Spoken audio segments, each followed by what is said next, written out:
Tonight on 7 News Tasmania, an Antarctic expedition ends in tragedy. A young man plunges to his death on Hobart's waterfront. Interest rates hiked again, but even the Reserve Bank is split on how to handle the crisis. Unions trade ultimatums with the government as rolling industrial action threatens to disrupt health and education. The moment Arizona police arrest a pair of drunken high-flying hawks. Donald Trump out in the cold, American allies choose to stay on the sidelines of the war against Iran. And Queen Mary in Melbourne, the Danish royal tour takes a step closer to Tasmania. This is 7 News Tasmania with Kim Millar. Good evening. Police fear alcohol may have played a role in the death of a 23-year-old man who jumped from a ship on Hobart's waterfront this morning. The French national was part of a research crew returning from Antarctica, and in a cruel twist of fate, he was due to fly home today. A tragic end to an Antarctic research mission. This French expedition team mourning the loss of a co-worker and friend. He jumped from the boat into the water and unfortunately had not been located from there. Crewmates quickly reported him missing at 4 a.m. A body was then pulled from waters near Franklin Wharf by police divers at 7:45. Sadly, I can confirm a 23-year-old French national has sadly passed away this morning down at Franklin Wharf. It hasn't been deemed suspicious, but police are still trying to piece together what went so wrong. Early indications that there may have been some alcohol involved, but that will form part of our investigation. The Perseverance is a French research vessel. It had just returned from Antarctica, docked in Hobart temporarily. Last night should have been a celebration, Hobart marking one of the last stops on the Perseverance's voyage around the world. The crew, including the deceased, had planned to fly home today. Police imploring others to be smart around open water. Swimming at night can have dire consequences. The investigation continues. Ruby Cairns, 7 News. Further disruptions are on the way for our hospitals and schools as two unions go toe-to-toe with the state government.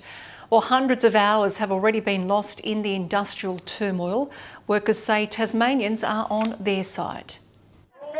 A bold ultimatum falling on deaf ears. Why would anyone accept such a disrespectful offer? Health staff walking off the job in Launceston despite state government efforts to force a deal, demanding the union accepts its wage offer by the end of March or miss out on 3 months of back pay. I don't want to get to that point. I want to ensure that we have a fair and affordable pay rise for our public service that we value. But workers say it's just an empty threat, one they claim won't fix the greater challenge facing the sector. We get a lot of people coming through being trained, but we're not retaining them because the pay is always better on the mainland. So we train them up, they go. As of late, this short staffing has been offset by locum doctors and agency nurses, but they're temporary, and according to one economist, they cost the state more than $400 million every year. That has set us up for the situation we're in now, when we're spending far too much money on our hospitals and getting far too little out of them. It's bad policy right from the beginning. Meanwhile, Tasmania's Education Union has issued its own ultimatum to state leadership, with 24-hour stop work orders set to hit schools in Burnie and Devonport next Tuesday, coming to Launceston on Wednesday, before finishing in Hobart later that week. By the 20th of March, they need to respond to us with a fair pay and conditions offer, or there will be strike action. The government promising it's doing all it can. We keep talking, we keep working through. We are at the table in good faith. Aaron Smith, 7 News. Heated debate over firearms caps inside and outside Parliament chambers, with the government clashing with Labor and the crossbench today. Even the Police Commissioner's position has been questioned. Her calls for gun limits ignored by both the Police Minister and the Premier.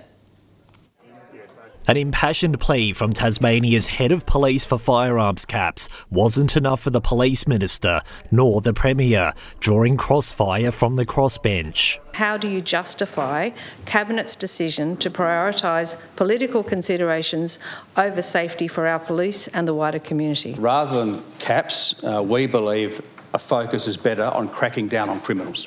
Jeremy Rockcliffe tabling a letter from the police commissioner saying public safety must take precedence over the privilege of firearms ownership, and reiterating her support for the national firearms reforms, including a proposed cap on firearms, but that came under fire from the Sole Shooters, Fishers and Farmers MP. How can law-abiding firearm owners trust the Commissioner to administer laws? Instead, this unelected... Order!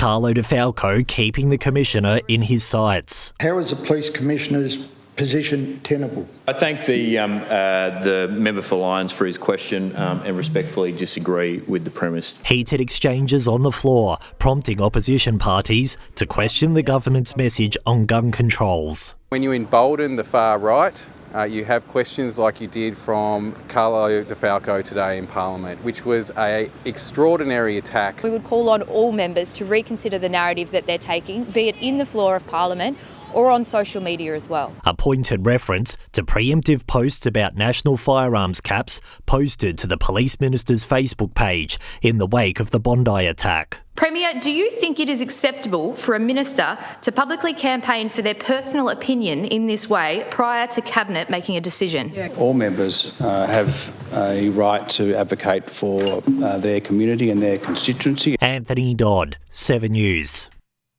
Of late, it's been petrol. Now your mortgage will cost even more, with the second interest rate hike of the year set to hit family budgets hard. In a split decision, the Reserve Bank Board lifted its official rate by 0.25 to 4.1%. Today's increase a cruel blow, and there could be more to come. In a cost of living crisis, a nervous wait brings more bad news. There it is now, up 0.25, 25 basis points. Official interest rates rising for the second month in a row, up 25 basis points to 4.1%, lifting the average mortgage rate back above 6% as war rages over Iran. At a time of great uncertainty, this will put additional pressure on people. Increasing repayments on loans of $600,000 by $91 a month, $800,000 loans $121, and on $1 million $151 a month. The decision a close run thing, the vote on the Reserve Bank Monetary Board 5-4. A robust debate, the Governor says, all agreeing rates should rise, some wanting to wait until the next meeting in May, all realising that higher rates combined with soaring fuel prices will hurt. But it'll be much worse if inflation gets built into the fibres, and then we will see the costs of everything going up. Inflation has doubled from 1.9 to 3.8% in just 8 months. We've got an inflation challenge in our economy already, and developments in the Middle East are making that worse. The Governor, though, suggesting the main problem is homegrown. Higher petrol prices will add to inflation, but they're not the reason for today's decision. Inflation was already too high. Today's a day where the chickens come home to roost, the Emperor is naked, and the Emperor's name is the Treasurer Jim Chalmers. The outlook now, more pain ahead. We think the RBA will increase rates again in May. Retailers worried. Unfortunately, this will be another killer blow for confidence for consumers, but also for business. As the ACCC calls petrol bosses together, demanding they be open, transparent and not gouge their customers. The advice to motorists, if prices are high, drive on by. Do not reward a petrol station that has high prices. Go to the cheaper petrol stations if you can find them. The Energy Minister blaming shortages on panic buying. People going to Bunnings and buying out all the Bunnings jerry cans, that is unhelpful, that is un-Australian. Confident suppliers will soon pump up with export petrol diverted and some reserves released, rejecting talk of fuel rationing. I've been very clear, we are not anticipating that. Not quite Donald Trump's drill baby drill, but Angus Taylor does want to tap domestic oil. I think we need to drill more, 100%. Wanting a crude solution. All four big banks took no time at all in passing on the rate hike, as Treasurer Jim Chalmers now finds himself being pushed and pulled over the May budget. On the one hand, he's being urged to cut spending to take pressure off inflation and interest rates, and on the other, to increase spending to give families some relief from higher inflation and interest rates. A fiscal balancing act with big dangers on both sides. Kim? Mark Riley, thank you. And while national fuel security is a federal responsibility, the Premier wants to ensure the state is resilient when it comes to supply and storage. Jeremy Rockcliffe has asked energy planners to provide regular updates on stock levels and any potential risks. The federal government has been asleep at the wheel, and that is clearly evident, and we need to also take responsibility, despite this being a Commonwealth federal government issue. The government has also requested advice on whether a more formalised state-based approach is needed, including minimum stock levels, reporting requirements and other regulatory measures. Police body cam has revealed the complete picture of that scissor lift takeover and arrest that landed 2 star Hawthorn players in an Arizona jail. It's just been released by US authorities a week after 7 News broke details of Dylan Moore and Connor McDonald's November arrest. 2.5 metres in the air on a cherry picker, Hawthorn Stars bargain with Arizona police. So that means you're under arrest for trespassing because it's not your property. So we didn't know that though. You didn't know this wasn't yours? No. Body cam video released by the Scottsdale Police Department reveals the moment Dylan Moore and Connor McDonald were detained in November. Oh, you're under arrest. Before spending a night behind bars. Kept quiet for 4 months before 7 News' exclusive interview last week. Filled with disappointment, regret, stress and anxiety. I was in a cell overnight, not knowing how my friends and family, if they knew in Australia. Hawks teammates blurred in the vision provided by police, deemed innocent bystanders, laughing as Moore is handcuffed. If you walk up on me, you're going to go to jail as well. Just wait there. The travelling party were visiting Phoenix for high-performance training. Moore and McDonald instead sent home. Fined by the Hawks and forced to undergo community service, Moore stripped of his vice-captaincy, an initial drug paraphernalia charge against the 26-year-old was dropped. It just came out of your pocket with a roll. That's going to be evidence as well.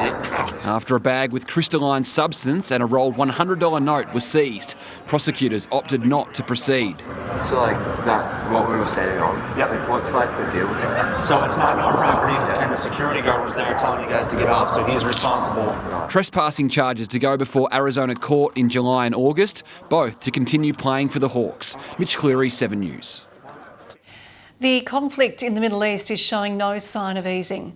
Iran has unleashed a fresh onslaught of drones and missiles, while Donald Trump ramps up pressure on US allies to help escort oil tankers through the Strait of Hormuz. The drive through downtown Tehran and the dashcam captures Israel's latest traffic stopping strike.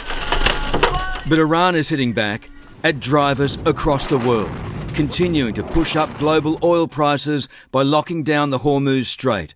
And the US president's plan to open it is faltering. Some are very enthusiastic and some are less than enthusiastic, and I assume some will not do it. Not a single nation has joined his naval coalition. Japan, China, South Korea, France, Spain, Italy, no. The UK too. We have to make sure that we've got that credible plan in place. Germany, blunt, this is not our war. We want to know, do you have any minesweepers? Well, would rather not get involved, sir. Australia not asked, not offering. As Iran continues to toy with the region. Here, Iraq's famous Al Rashid Hotel. Dubai forced to close its airport again. And in Israel, Iron Dome in overdrive over Tel Aviv. Local soldiers cheer as it's shot down. In the country's north, Israel continues its crushing assault on Lebanon. 7 News witness to the build-up, new recruits, backpacks on, trucks filled with artillery shells and ordnance bound for the border. Israel has 3 divisions parked and more incoming. As they push further into southern Lebanon. Well, we're only a short distance away from the border with Lebanon, as you can see right there. And all through the afternoon, the Israelis have been firing these artillery shells into this area. They know there are Hezbollah in that area right in front of us. Israeli residents cheer them on. I hope the Israel army finish the job this time. But the jet strikes and artillery are relentless. They know that if the people... Well, as that blast goes off, there's an alarm going off as well. See? Yeah, that is telling you what. So we're very close here. Yeah. Oh, you It's right there. It's right there. Well, you can hear there the sounds of artillery fire from the Israeli side into Lebanon here, just metres away. A lot of people on that side of the fence are worried that the Israeli army is about to turn this part of Lebanon into the next Gaza. It's being flattened. 1 million Lebanese now forced to flee. 850 killed. The Rida Taki family we brought you last night burying their 4 daughters today. The youngest was 6. 10% of Lebanon's deaths are children. Well, Chief Reporter Chris Reason is in Tel Aviv, and Chris, Israel's strikes on Beirut have continued overnight. Good evening, Kim. A spokesman for the Israeli military insisting those strikes were limited and targeted, but fears growing in Lebanon that Israel is now looking for a potential occupation of significant parts of the southern areas of that country. Meanwhile, the a coalition of nations, including Canada, the UK, France, Germany and Italy, have issued a joint statement calling for urgent peace talks here and saying that any ground invasion would risk significant and devastating humanitarian consequences. From Iran, warnings to America that they risk a Vietnam-style war, with reports that the crew of the aircraft carrier, the USS Gerald Ford, have been told that they could be on this deployment until May, meaning America is preparing to run this war for at least another 6 weeks. Kim? OK, thanks very much there, Chris Reason in Tel Aviv. The 2 Iranian football players who have stayed in Australia have now teamed up with the Brisbane Roar. Both were seen training with beaming smiles at the club. The rest of the Lionesses left for the Middle East from Malaysia last night.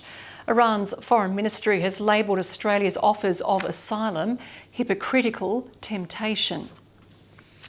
A green future is at the centre of Queen Mary and King Frederick's tour of Melbourne. The royal couple met industry leaders before heading to Mary's old home suburb of Prahran.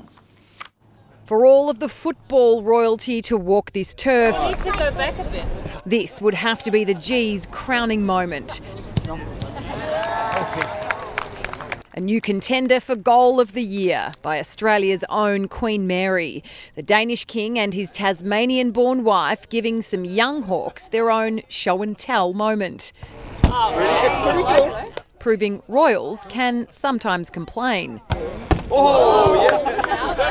It's not as easy as I thought. Prahran can now stake its claim to the Queen too. It's actually my old hometown. I lived here for 3 years and a lot's changed since then, but there's one thing that's still there, and that's the Prahran pool. It's a place where I used to swim in the morning before work. On a stroll under the Commission flats through none other than Prince's Park, they gave one unknowing skateboarder a shock. Do you know who that is? Like the Queen or something? Queen Mary. Queen Mary. And King Frederick. Like Jesus' mum. Ahead of Queen Mary's address on Danish sustainability. We extend the life of not only our buildings, but the life of our culture. That theme continued at the Port of Melbourne. At Government House, it was appropriately regal. Queen Mary and I hope that many new, possibly historical, outcomes will materialise between Denmark and Australia. Even if the Premier appeared to miss her photo cue. That's okay. Hello, Governor. How are you? And the Governor managed to sneak in some Australianisms. You can say, with all of us here in Victoria, no worries, she'll be right, mate. Well, Nick Kelly joins me now with the best of the day's sport. Nick, there is bad injury news for the Devils before they even play a game. Yeah, it's a big out, this one, Kim. Losing their skipper, Robbie Fox, to a calf injury. More on his prognosis later in sport. Also, why young Jagger Smith has high hopes for Carlton. And the Tigers end their Shield season on a high, sending the Bulls home with a walloping. You get their reaction later in sport, Kim. OK, thanks, Nick. We'll see you then. Well, the Bondi gunmen's family say they are living in fear due to threats and abuse. That is next on 7 News Tasmania. Also, Kyle Sandilands plans revenge against his radio bosses. And grab a glass of Guinness. Local bars are going green for St Patrick's Day.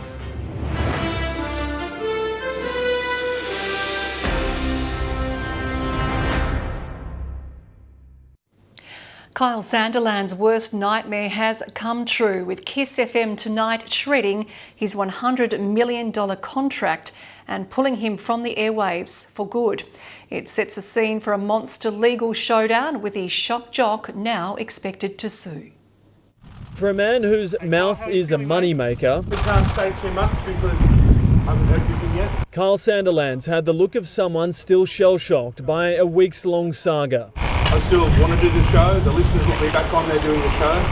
I've got a contract with ARN. I expect to them to honour that, and I do have some options if they don't. Some suggesting he buy the radio station to get out of the bind. Are you going to buy ARN?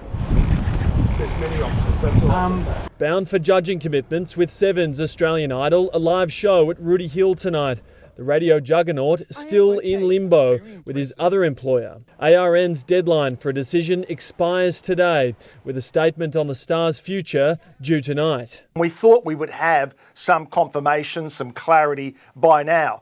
It seems that hasn't happened yet. Maybe it will be tomorrow. Sandilands, so often on the front foot, today holed up with manager Bruno Boucher, plotting their future. Wife Tegan came and went, while up the road his former co-host Jackie O left home without a word. Her contract already terminated.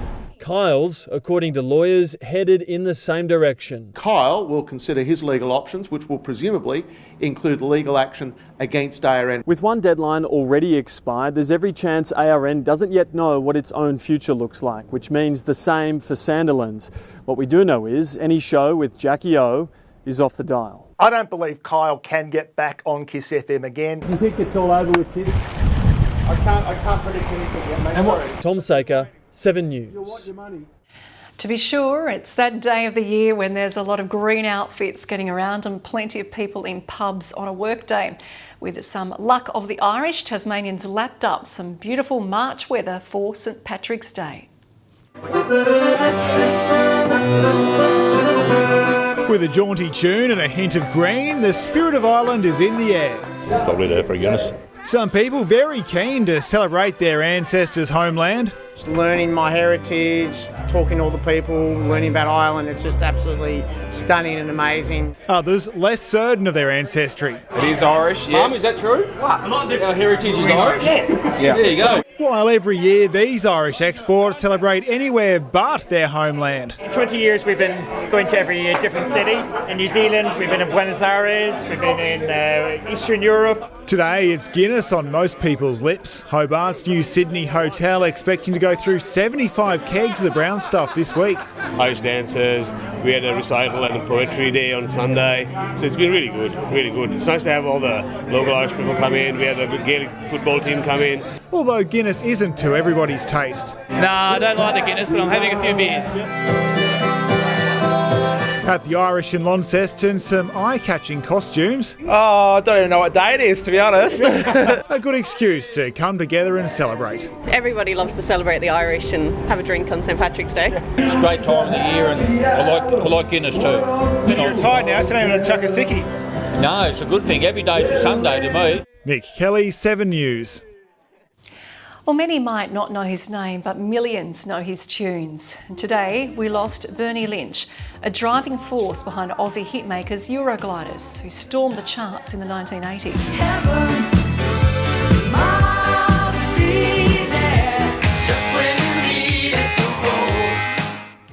Frontwoman Grace Knight says she's heartbroken, posting today Bernie was generous to a fault and made a fantastic contribution to the cultural landscape. Bernie Lynch died of cancer. He was 65. The family of alleged Bondi gunman Naveed Akram is living in fear, targeted with vigilante death threats and abuse. The accused terrorist fronted court today, his lawyer pushing to have the identities of his mother and siblings suppressed.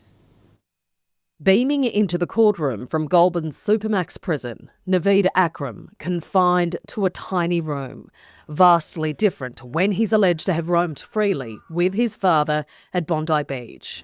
The rest of Akram's family are now living in fear, says his lawyer, pushing to have their identities suppressed.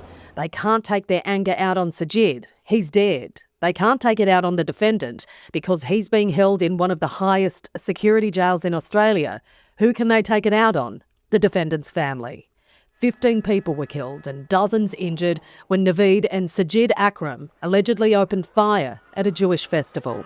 The defendant is charged with the most serious and the most notorious terrorist attack this country has ever seen. However, there is no suggestion that the defendant's mother, brother or sister had anything to do with it.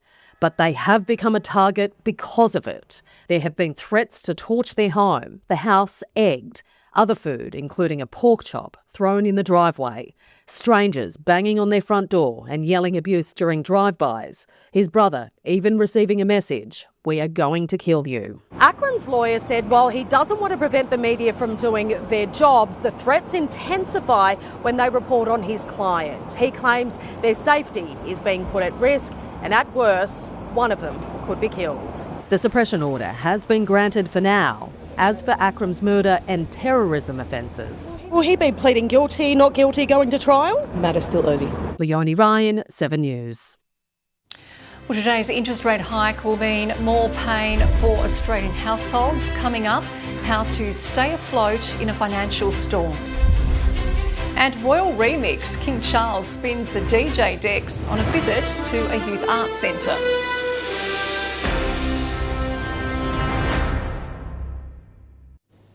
Making headlines on 7 News Tasmania tonight, Australian households at breaking point. The Reserve Bank hikes interest rates again.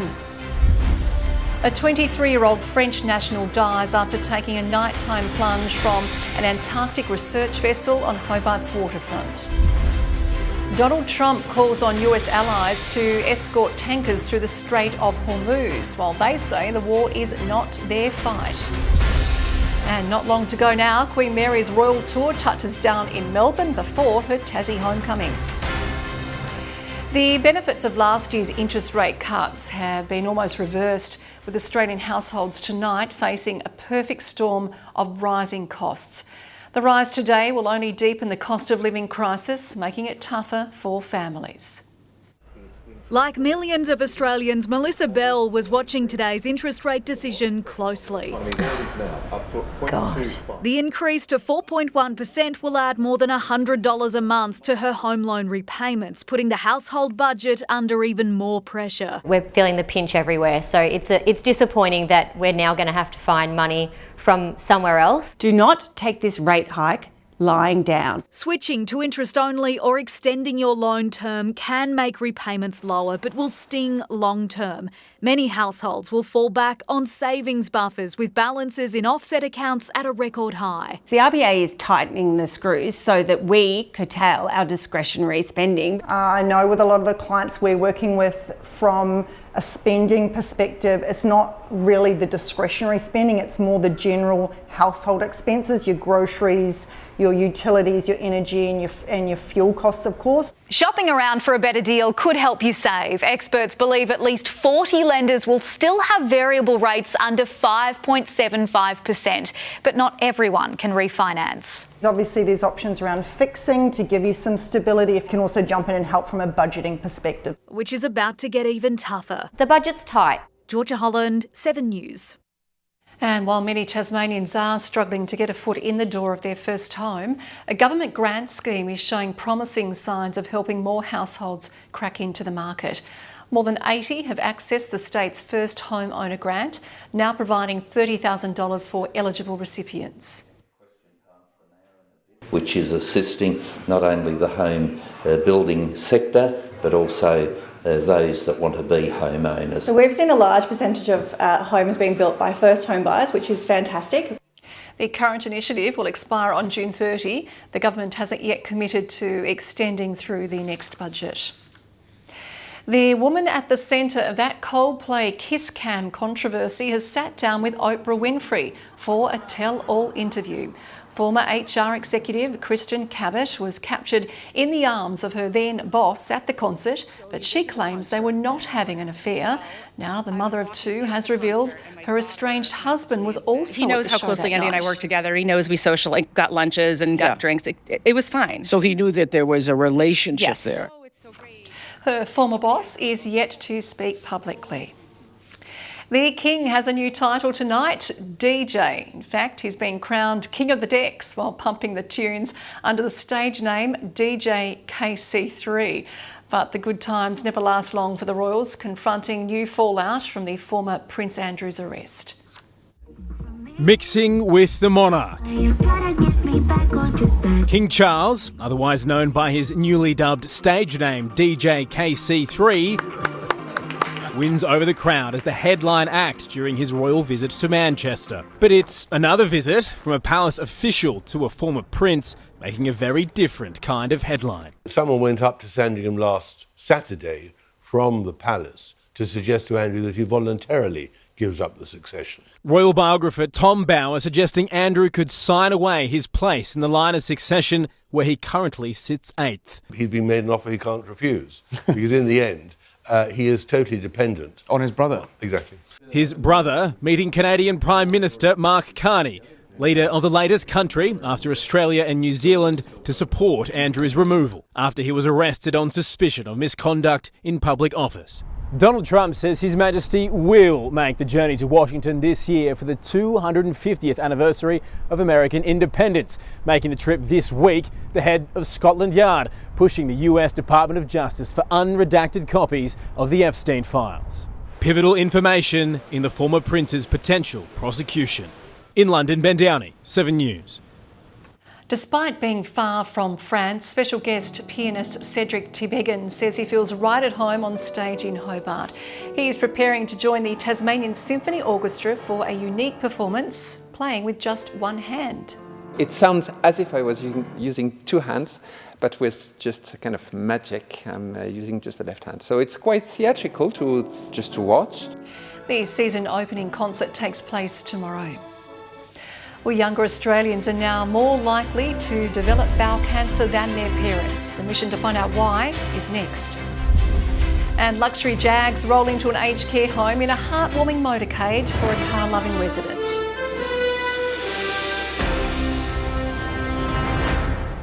Fuel relief is here. This week, 7 News is giving away $20,000 worth of petrol. Jump onto 7news.com.au/free fuel now and enter tonight's code word pothole for your chance to win a $250 voucher.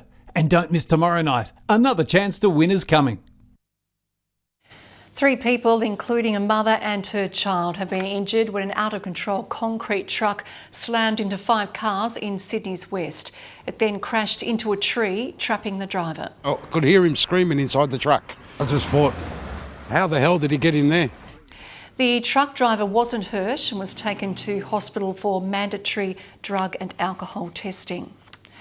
Well, forecasting the weather isn't easy. Any one season can bring flood, fire, storms and record heat with little warning. Scientists are now calling it climate whiplash, and it comes at a huge expense.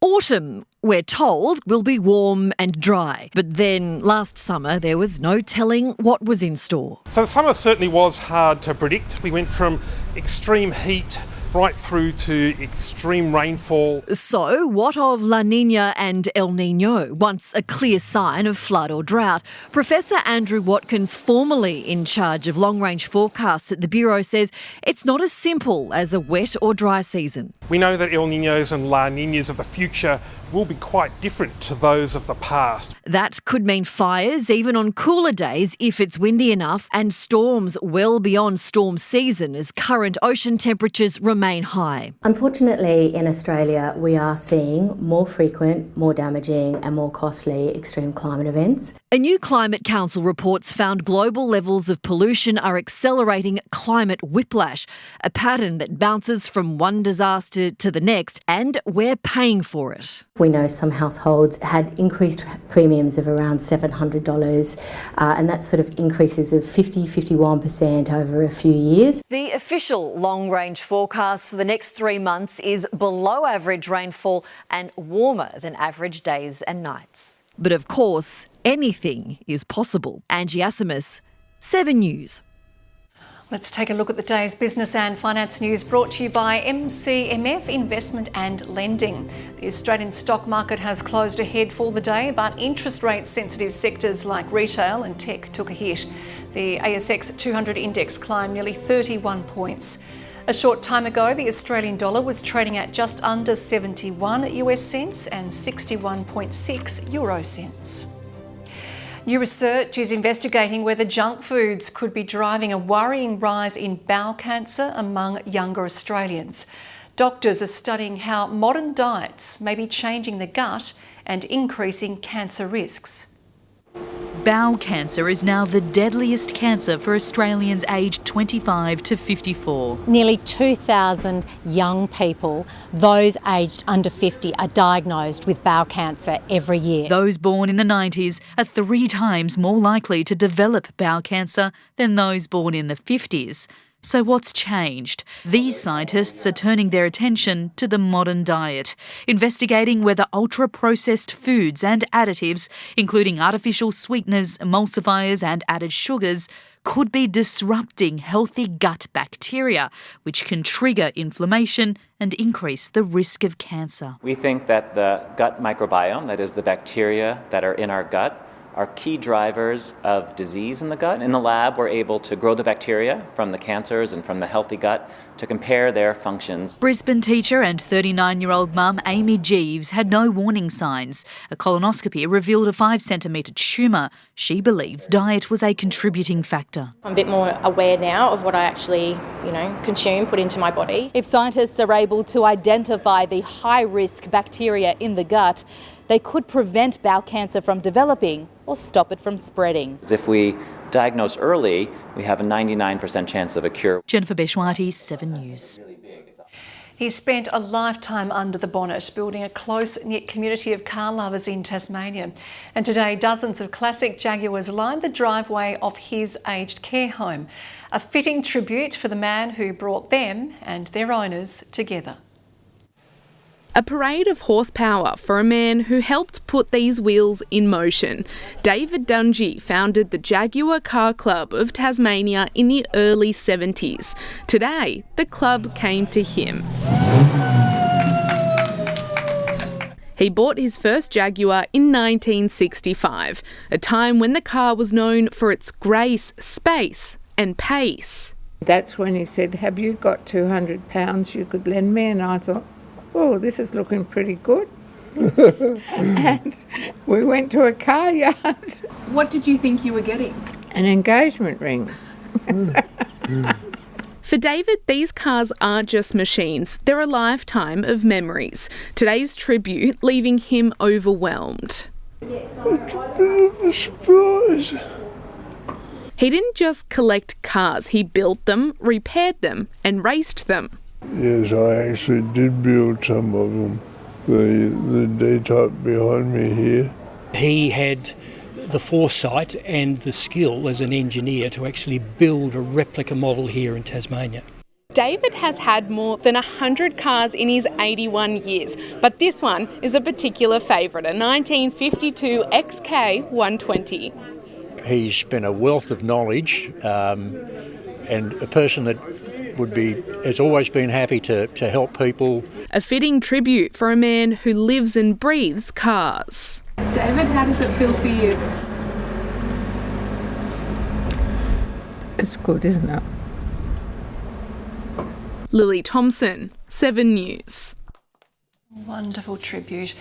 Well, Nick has sport next, and a good season end for the Tigers, Nick. Yes, Kim up next, how they plan to make the final next year. Plus, the Devils skipper ruled out of Game 1. And the Matildas' moment of truth arrives in the Asian Cup.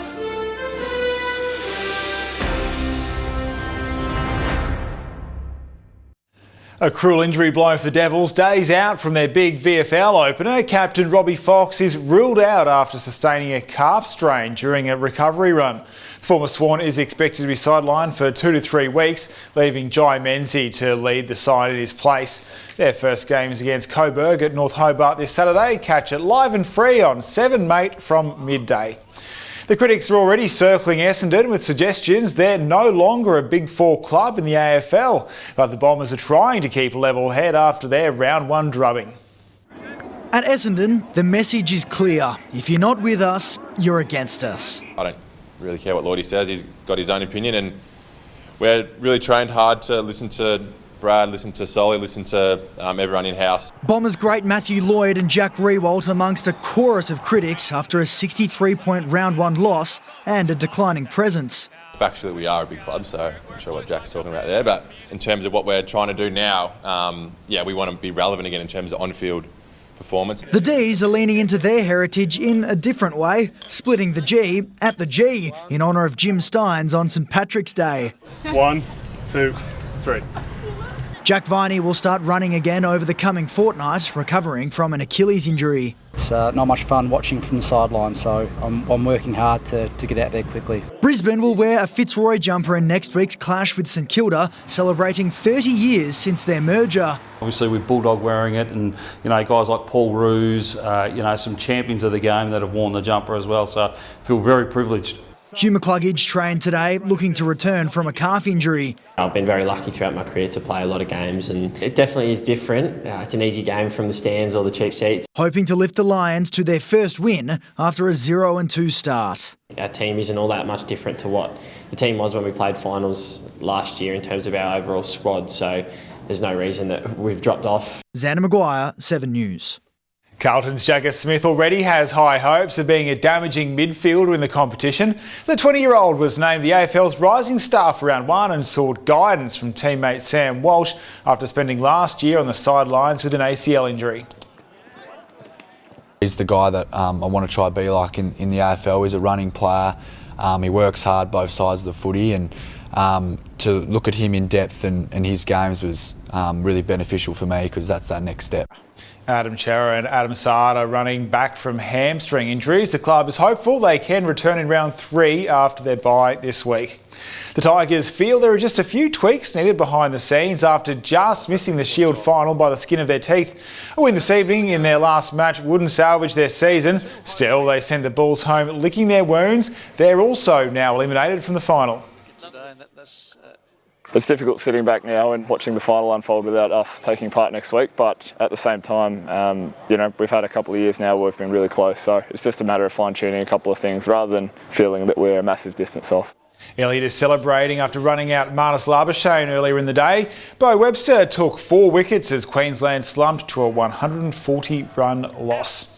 The Matildas take on China in Perth tonight for a spot in the final of the Asian Cup. Win or lose, Aussie-made history will be made with Emily Van Egmond to play game 170, making her the most capped Matilda of all time. Steph Catley and Hayley Raso are both set to return after recovering from concussion. The winner will play either South Korea or Japan in the final at Stadium Australia on Saturday night. And Kim, that's United in Sport. Thank you very much, Nick. We will take a short break now, and then Kiah WIcks will join us with the weather forecast.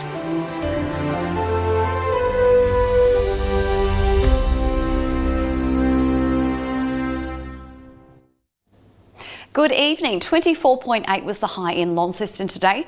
The minimum just 4 degrees at Coonamble, Mount Wellington. It was also close to 25 at Friendly Beaches, 24 in Devonport, Burnie and Ouse 23, 21 at Smithton, St Helens, Hobart and Huonville, 20 across the island, Strawn 18 and 16 in Lyowini. The weak cold front brought a few showers to the west and south today. 10 to 15 mils fell across the islands. It was otherwise a settled day. As that front moves away, a ridge of high pressure takes its place, delivering light winds overnight and into tomorrow. Another tropical low is developing in the far north Queensland, with the potential for a tropical cyclone to advance. I'll keep you posted on that one tomorrow night as it evolves. Across the country tomorrow, fine across the west coast of the nation. Heavy falls continue in Darwin 31. Showers in Brisbane, Sydney and Canberra. 23 in Melbourne. North-northwesterly winds 10 to 20 knots about the south and east. Southwesterly swells at 2.5 metres. To midweek Wednesday, 26 in Campania, 23 in Hobart, Kingston, Geeston and Dover, 22 in Port Arthur and on Bruny, with a few cloudy skies along the south. Sunny though in Bicheno and at Lyowini, a lovely day in Swansea, 26, 24 in Launceston, St Helens and Oatlands, Flinders Island and Deloraine, 22, Georgetown 20. To the west now, a good drenching of sunshine for Burnie, Sheffield, Devonport and Cradle Mountain, partly cloudy elsewhere, Lake St Clair and Strawn 19. Thursday, morning fog at first, then isolated showers, mostly in the southwest. Morning fog will hang around on Friday, along with some showers about the West and Bass Strait Islands. And as the weekend rolls on Saturday, showers are likely about the west and far south, extending across the south and east throughout the day. Hobart and Launceston not dropping below 20 for the week ahead, and it's a very similar story in Devonport and Burnie, with only a few degrees behind. Back to you, Kim. Okay, thank you very much, Kiah. We will see you again tomorrow. And that is all we have time for now. Good night.